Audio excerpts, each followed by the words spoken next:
Hey, how's it going? So I am making you this to kind of point out the things that you've done incorrectly on your paper, and so how to fix those things for you, so that way you don't commit the same errors on your next paper. Okay? So here I have pulled out, downloaded your original submission. Okay, and I'm gonna go through the process of editing this so that way you can see what it is that you've done incorrectly. Okay, so first thing right off the bat I can tell is that your heading is in the header section of the paper, which I know probably sounds confusing. Okay, there's a header, and there's an MLA heading, header, ER, heading, ing. The heading of your paper cannot be in the header of your paper. I know it sounds stupid and confusing, but when things are in the header of the paper, they appear on every page, which is not what you want. Okay, so we want to copy this, delete. All right, your heading of MLA goes on the very first line of your paper. Okay, like that. See, you have your name, due date, my name, class, and then you scroll down here, and it's not on the other pages. It's not repeated. It's just one time. Okay, and date goes last. There you go. Now, what you do want in the header, which you do need on every page, is your last name and page numbers. So we double click into the header, go to insert, oops,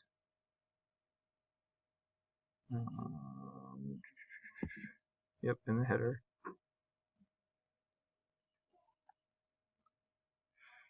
is page numbers, and I just, let's see these,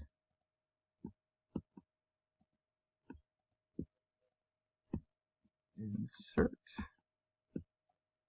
oh, duh, right here, top of page, and then the top right side, see, there it is, spacebar, and your last name, Johnson. Now, space. Now your last name and the page number will be on every page. See, Johnson 2, Johnson 3, Johnson 4. Okay. All right.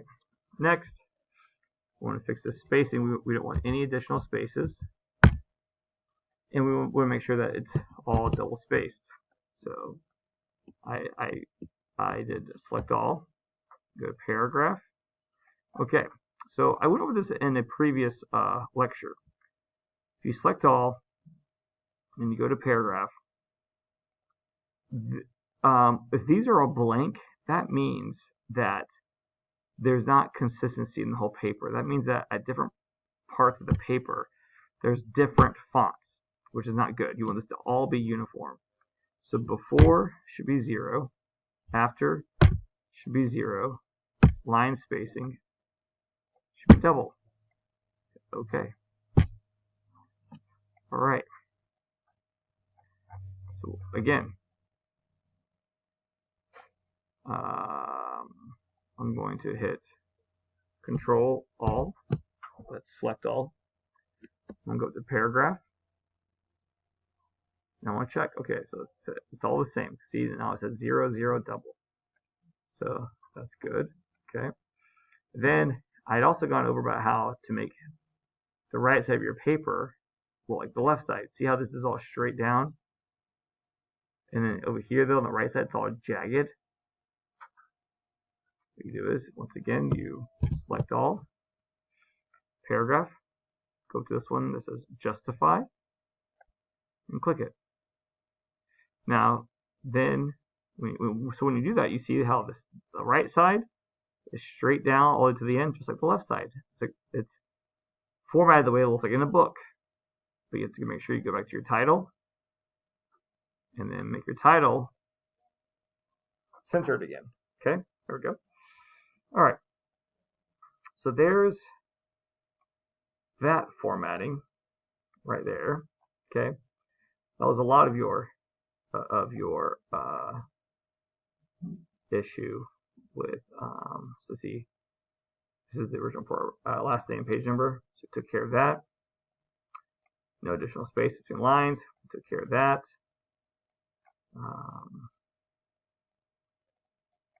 This does not go into the header section of the page because then it will be up here on every page. Okay, so we went over that. All right, so now let's talk about this quote, the quotes, okay? So we'll go down. All right.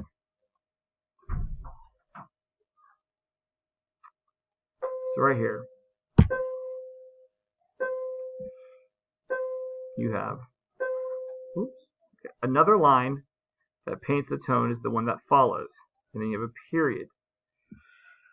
Okay, you can't lead to a quote with a period, all right? Because a period signals the end of a complete sentence, and then what follows should be a complete sentence. But a quote by itself is not a complete sentence. So if you wanted to introduce this quote, then you could use a colon. A colon serves the purpose in which you are actually trying to achieve when you wrote another line that paints the tone is the one that follows.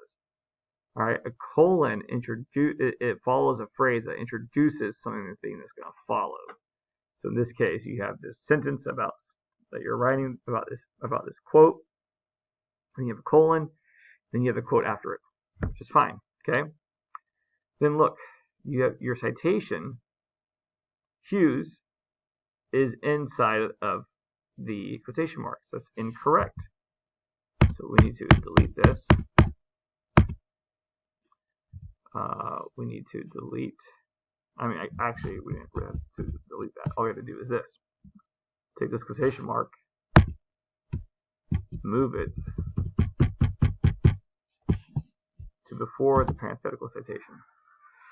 So if there is no parenthetical citation at the end of a quote, then the period goes inside of the quotation mark. Okay? So there's two ways of writing this. The only time you need to have a parenthetical citation is if you don't mention who wrote it. Okay? Who wrote it. So let's say you state who writes it. Okay? Another line that Hughes writes to paint the tone is the one that follows. In that case, you don't need to have Hughes, but you would have a period. Periods go inside of quotation marks. Okay, if the sentence ends with a quotation, the period goes inside of the quotation mark. Now, again though, the problem with this though is that you're supposed to also have stated what lines. So really, this, even if you had mentioned Hughes in the sentence, because if you mention the author in the sentence, you don't need the author's last name at the end of the sentence because you've already stated who the author is. But you still need lines. So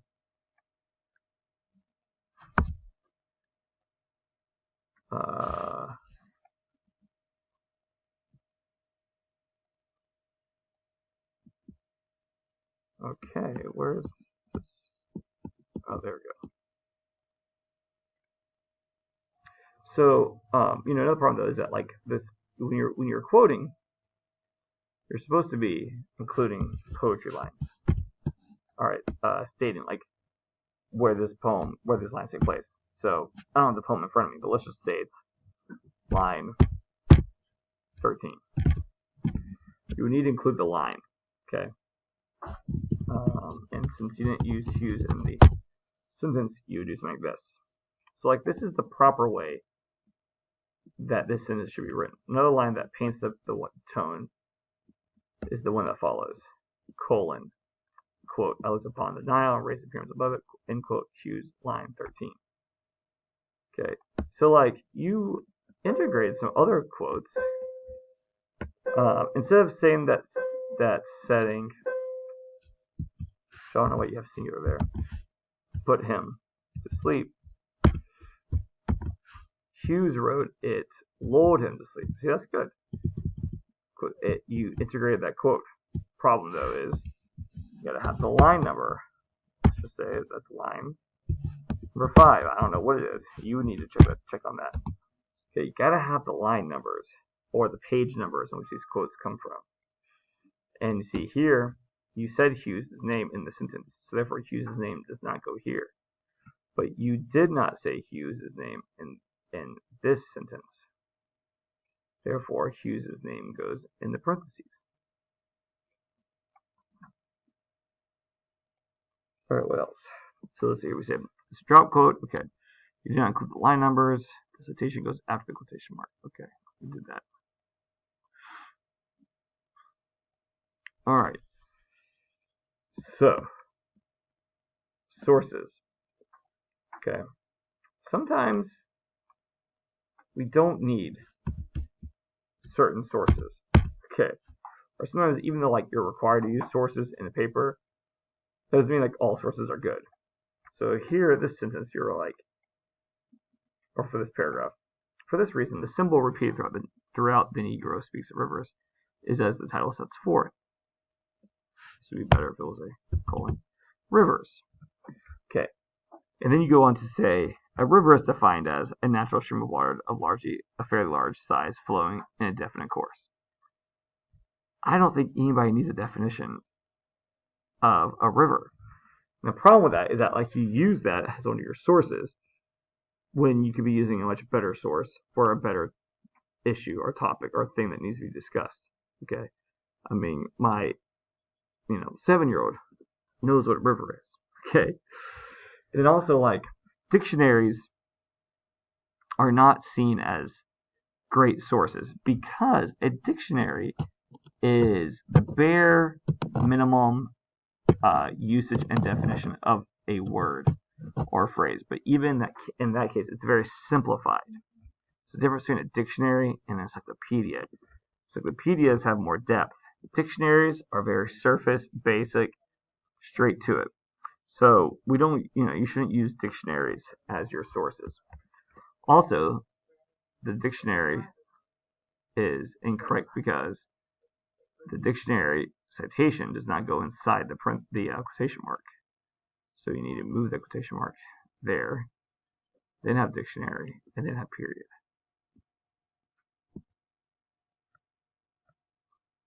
Okay.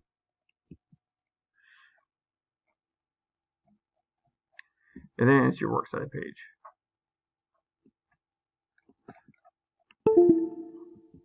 Okay, next line. Page of its own. Okay. So, okay, river. They need to be all the way to the left. Okay. Recent additions. Anyhow.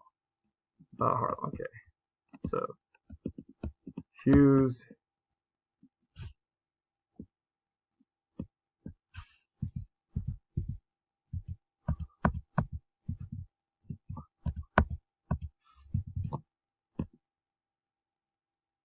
Just a fact.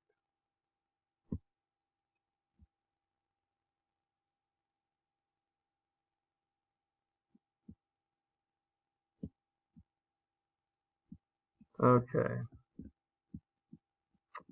So then this is being indented. But this doesn't seem like strong black lead. Okay, I see.